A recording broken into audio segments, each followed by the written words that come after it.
किसी दूर राज्य में एक राजा शासन करता था। राजा बड़ा ही परोपकारी स्वभाव का था, प्रजा का तो भला चाहता ही था। इसके साथ ही पड़ोसी राज्यों से भी उसके बड़े अच्छे संबंध थे।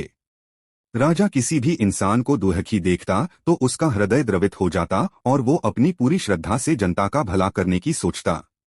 एक दिन राजा का जन्मदिन था। उस दिन राजा सुबह सवेरे उठा तो बड़ा खुश था। राजा अपने सैनिकों के साथ वन में कुछ दूर घूमने निकल पड़ा। आज राजा ने खुद से वादा किया कि मैं आज किसी एक व्यक्ति को खुश और संतुष्ट जरूर करूंगा। यही सोचकर राजा सड़क से गुजर ही रहा था कि उसे एक भिखारी दिखाई दिया। राजा को भिखारी की दशा देखकर बड़ी दया आई। उसने भिखारी को अपने पास बुलाया और उसे एक सोने का सिक्का दिया। भिखारी सिक्का लेके बड़ा खुश हुआ। अभी आगे चला ही था कि वो सिक्का भिखारी के हाथ से छिटक कर नाली में गिर गया। भिखारी ने तुरंत नाली में हाथ डाला और सिक्का ढूंढने लगा।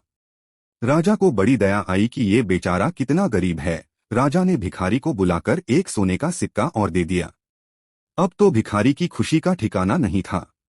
उसने सिक्का लिया और जाकर फिर से नाली में हाथ डाल के खोया सिक्का ढूंढने लगा। राजा को बड़ा आश्चर्य हुआ। उसने फिर भिखारी को बुलाया और उसे एक चांदी का सिक्का और दिया, क्योंकि राजा ने खुद से वादा किया था कि एक इंसान को खुश और संतुष्ट जरूर करेगा। लेकिन ये क्या? चांदी का सिक्का लेकर भी उस भिखारी ने फिर से नाली में हाथ डाल दिया और खोया सिक्का ढूंढने लगा। राजा को बहुत बुरा लगा। उसने फिर भिखारी को बुलाया और उसे एक और सोने का सिक्का दिया। राजा ने कहा, अब तो संतुष्ट हो जाओ। भिखारी बोला, महाराज, मैं खुश और संतुष्ट तभी हो सकूंगा जब मुझे वो नाली में गिरा सोने का सिक्का मिल जाएगा। दोस्तों, हम भी उस भिखारी की ही तरह हैं और वो राजा हैं भगवान। अब भगवान हमें कुछ भी दे दे, हम संतुष्ट हो ही नहीं सकते।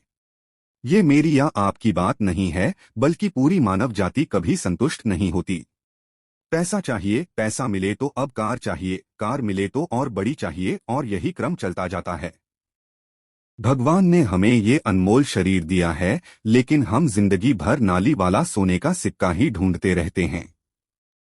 आप चाहे कितने भी अमीर हो जाओ, चाहे कितना भी धन कमा लो, आप संतुष्ट नहीं हो सकते। इस अनमोल पावन शरीर को पाकर भी हम संसार रूपी नाली से सिक्के ही ढूंढते रहते हैं। दोस्तों, भगवान के दिए इस शरीर रूपी धन का इस्तेमाल दूसरों की मदद के लिए करें, भिखारी ना बने।